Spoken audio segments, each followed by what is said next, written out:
حضرت موسیٰ کلیم اللہ علی نبینا علیہ السلام دریاؤں میں، صحراؤں میں، پہاڑوں کی بلندیوں پر کہاں کہاں اللہ کی محبت و عبادت میں مصروف نہ رہے۔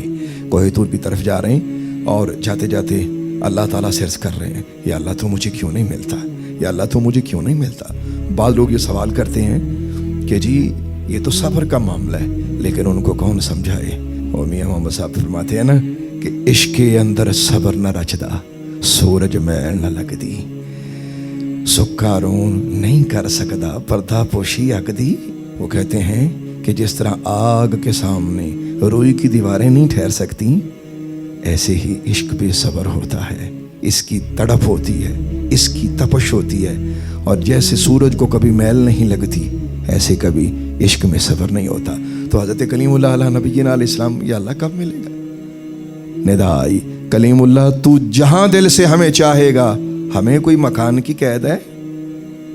تو جہاں چاہے گا دل سے ہم تجھے مل جائیں گے، تو جہاں ہمیں تلاش کرے گا دل سے ہم وہیں جلوہ گر ہو جائیں گے۔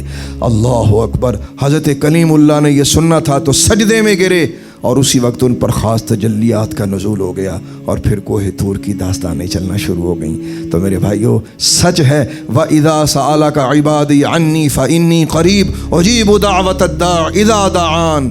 اللہ تعالیٰ فرماتا ہے میرے حبیب آپ ان کو بتائیے، جو آپ سے میرے بارے میں سوال کرتے ان کو بتائیے کہ میں اپنے بندے کے قریب ہوتا ہوں جب وہ مجھے پکارتا ہے، میں بہت قریب ہوتا ہوں اور اس کی پکار سن کے آ جایا کرتا ہوں۔ حضرت داؤد علیہ نبینا علیہ السلام کے زمان برکت نشان میں ایک شخص کو باقاعدہ سولی پہ چڑھایا گیا، اور اس وقت طریقہ سزا یوں تھا کچھ کہ اس کے ہاتھوں اور پاؤں میں کیل ٹھونک کر تو ایک تختے کے ساتھ اسے باندھ دیا جاتا، یہاں تک کہ وہ بھوکا پیاسا سسک سسک کر وہاں مر جاتا، اور پھر آسمان سے کچھ جانور اسے کھانے کے لیے آ جاتے۔ یوں وہ اپنے انجام کو پہنچتا۔ اس کو سزا دی گئی۔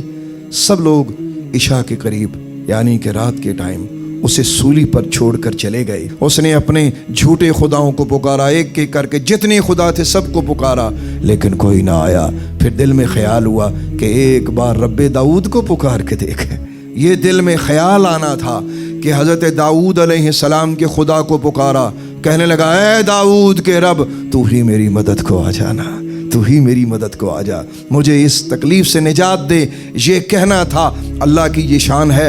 ادھر اللہ تبارک و تعالیٰ نے حضرت جبریل کو فرمایا، جبریل جلدی جا، اسے سولی سے اتار کے آرام سے نیچے رکھ دے۔ عرض کی یا اللہ یہ تو بت پرست ہے۔